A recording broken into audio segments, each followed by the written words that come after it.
कभी सोचा है भारत की वो कौन सी शक्ति है जिसकी आराधना समय से भी पहले से होती आ रही है, जहाँ न शिव अलग हैं न शक्ति, दोनों एक साथ एक ही गर्भगृह में विराजमान हैं।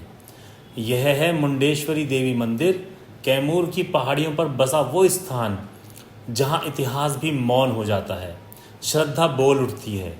कहा जाता है ये भारत का सबसे प्राचीन जीवित मंदिर है, जहां आज भी दीपक उसी तरह जलते हैं जैसे 2000 साल पहले जलते थे।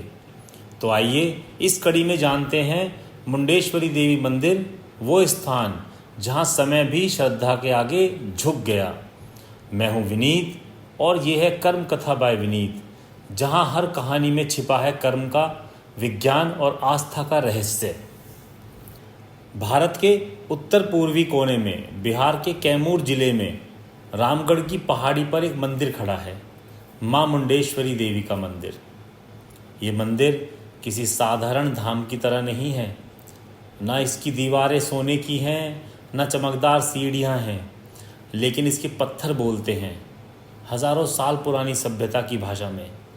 पुरातात्विक सर्वेक्षणों के अनुसार यह मंदिर 108 ईस्वी में 625 ईस्वी के बीच बना था, यानी लगभग 2000 वर्ष पहले। यही कारण है कि इसे भारत का सबसे प्राचीन सक्रिय मंदिर कहा जाता है, जहां आज भी अखंड पूजा होती है। यह मंदिर कैमूर की पहाड़ियों के बीच पंचरथ शैली में बना है। अष्टकोणीय आकार का यह निर्माण किसी रहस्यमय तंत्र की तरह प्रतीत होता है। मध्य में एक छोटा गर्भगृह जहाँ शिवलिंग और देवी मुंडेश्वरी एक साथ पूजे जाते हैं। यही इसे अद्वितीय बनाता है, क्योंकि भारत में बहुत कम स्थान ऐसे हैं जहाँ शिव और शक्ति एक ही स्थान पर, एक ही वेदी पर पूजे जाते हों। मुंडेश्वरी नाम का उल्लेख देवी भागवत पुराण और कालिका पुराण दोनों में मिलता है। वहाँ लिखा है मुंडा नामक असुर का वध करने वाली देवी। माँ ने जब उस असुर का मुंड यानी सिर काटा तो उन्हें मुंडेश्वरी देवी कहा गया, यानी वो शक्ति जो अहंकार का मुंह काट देती है। स्थानीय लोक कथा कहती है कभी यहाँ महिषासुर का आतंक फैला हुआ था। देवी दुर्गा ने इस स्थान पर आकर अपने मुंड रूप में उसका वध किया। युद्ध के बाद माँ ने यहीं शिव के साथ स्थायी निवास किया। इसलिए आज भी मंदिर में शिवलिंग और देवी दोनों समान आदर से पूजे जाते हैं।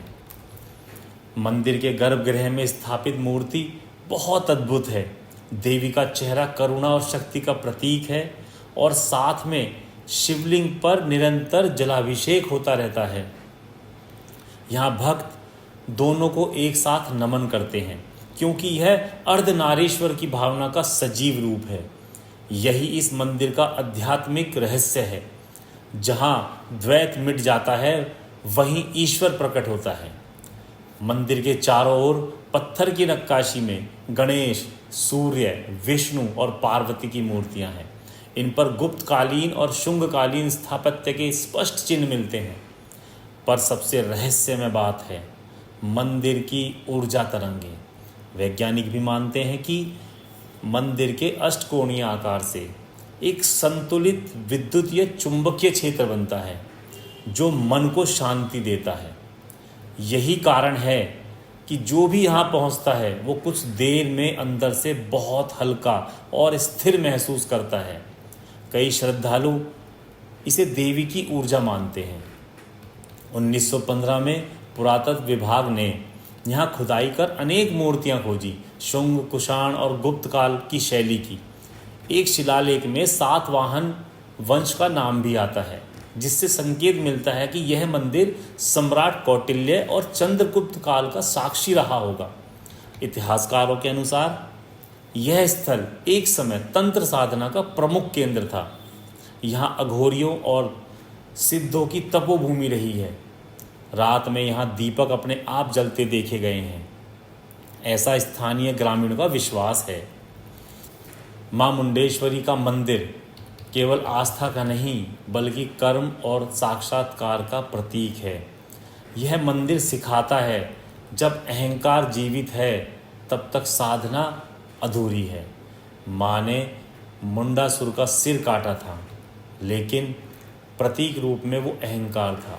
इसलिए जो भी भक्त यहाँ आता है वो अपने भीतर के मुंड यानी अहंकार, क्रोध और मोह को देवी के चरणों में समर्पित करता है।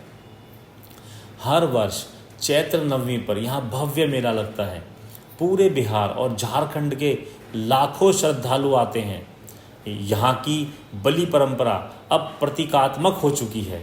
भक्त नारियल या लौकी की बलि देते हैं, जो अहंकार के सिर का प्रतीक मानी जाती है। पर्वत की चोटी पर बसे इस मंदिर से जब सूर्य उदय होता है तो पूरा आकाश स्वर्णिम आभा से भर जाता है।